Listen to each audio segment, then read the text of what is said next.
Hi friends, 100% మీరు మాట్లాడతారు Nihali spoken English institute.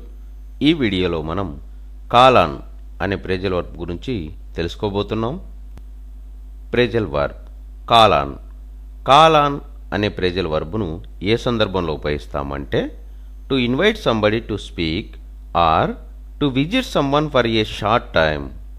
అంటే తెలుగులో మాట్లాడమని ఆహ్వానించు లేదా ఎవరినైనా కలిసి వచ్చు అనే సందర్భంలో మనం కాల్ ఆన్ అనే ప్రేజల్ వర్బ్ను ఉపయోగిస్తాము. ప్రేజల్ వర్బ్ కాల్ ఆన్ అనే ప్రేజల్ వర్బ్ను ఏ సందర్భంలో ఉపయోగిస్తామంటే to invite somebody to speak or to visit someone for a short time. అంటే తెలుగులో మాట్లాడమని ఆహ్వానించు లేదా ఎవరినైనా కలిసి వచ్చు అనే సందర్భంలో మనం కాల్ ఆన్ అనే ప్రేజల్ వర్బ్ను ఉపయోగిస్తాము.